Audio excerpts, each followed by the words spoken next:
La revue de presse d'Europe 1, Olivier Delagarde, évidemment à la une ce matin, l'attaque terroriste du pont de Bir Hakeim à Paris, c'est dans tous vos journaux. Et puisque toutes les questions sont bonnes pour protéger les Français, comme l'a déclaré Gérald Darmanin hier sur TF1, vos journaux ne s'en privent pas ce matin.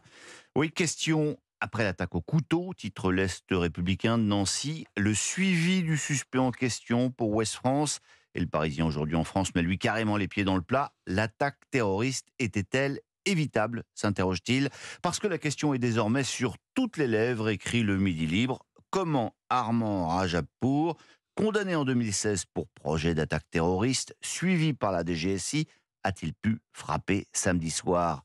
D'autant que le tueur radicalisé est tout sauf un loup solitaire, rappelle le Figaro, qui retrace le déjà long itinéraire de ce terroriste de 26 ans, converti en 2015, fréquentant les spécimens les plus venimeux de la djihadosphère, tombé dans la centrifugeuse de l'islamisme radical.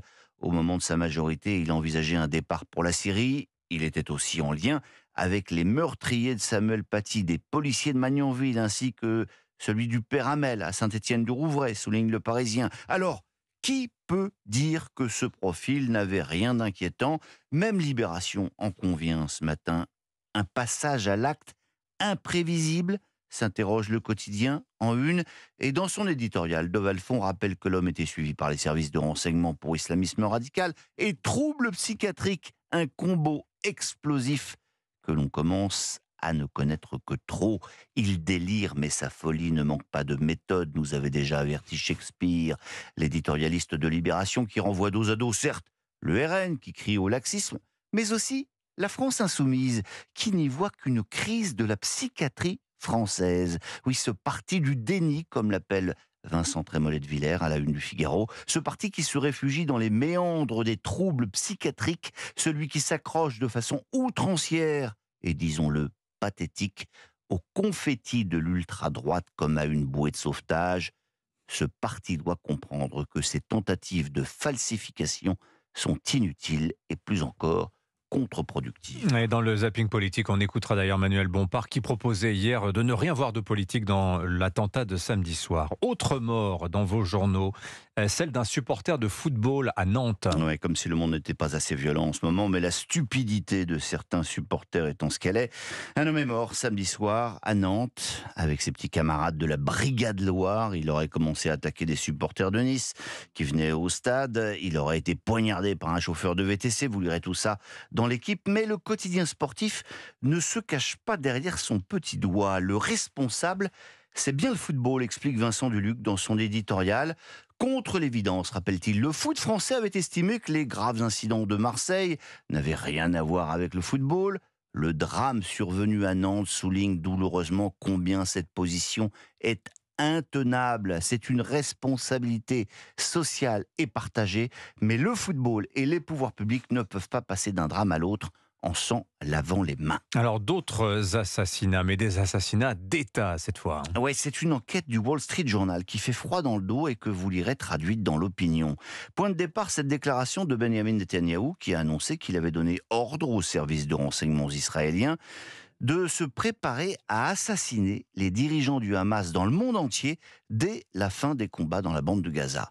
Une chasse à l'homme qui pourrait durer plusieurs années. Et le journal expliquait que pratiquement aucun autre pays n'a autant d'expérience qu'Israël en matière de campagne d'assassinat.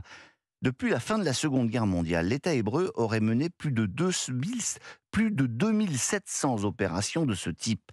La plus célèbre restant l'opération Colère de Dieu, après les attentats de Munich où 11 athlètes israéliens avaient été tués. Golda Meir, à l'époque, avait ordonné aux espions israéliens de traquer et tuer tous les Palestiniens impliqués dans l'attaque. En France, ils ont utilisé une bombe actionnable à distance et dissimulée dans un téléphone. Dans les rues de Rome, ils ont eu recours à des armes munies de silencieux. Yehoud Barak, qui deviendra plus tard Premier ministre, avait participé à l'une de ces opérations habillé en femme. Et puis ces opérations ont aussi connu des échecs retentissants. En 97, la tentative d'assassinat en Jordanie de Khaled Meshal, chef du Hamas, s'était soldée par un échec. Un espion israélien avait pulvérisé une toxine dans son oreille, mais s'était fait prendre. Sous la pression de Bill Clinton, le chef du Mossad avait dû se rendre à Amman avec l'antidote. Meshal a par la suite parlé de cette tentative d'assassinat raté comme un tournant ayant contribué à renforcer le Hamas. Vous lirez ça dans l'opinion. Mais je ne vais pas vous laisser en plan avec tous ces cadavres. Je vais terminer par un conseil. Tenez, écoutez. Et maintenant, Blaze, flattez-moi. C'est le Figaro qui consacre un long papier aux vertus du compliment dans le management moderne, mais même dans votre vie privée, Dimitri. L'art de faire des éloges à ses proches est précieux, écrit Christine Lamiable. Encore faut-il qu'il bien soit... nommé. Oui, absolument. Encore faut-il qu'il soit bien dimensionné et non perçu comme une flatterie manipulatoire. Monseigneur est beau. Est-ce que vous pensez vraiment ce que vous dites? Je flatte. Voilà, merci à Gérard Houry et sa folie des grandeurs que vous aurez bien entendu reconnu. Je vous laisse là-dessus. Mais n'oubliez pas ce que disait Mark Twain. Avec un bon compliment, je peux vivre 2 mois. Oui, sans la liberté de blâmer, il n'est point d'éloge flatteur. C'est Bon d'ailleurs, marché. oui, c'est écrit tous les matins sur la une du C'est pour ça Figaro. que je le sais. Voilà. Merci beaucoup, Olivier Delaguerre.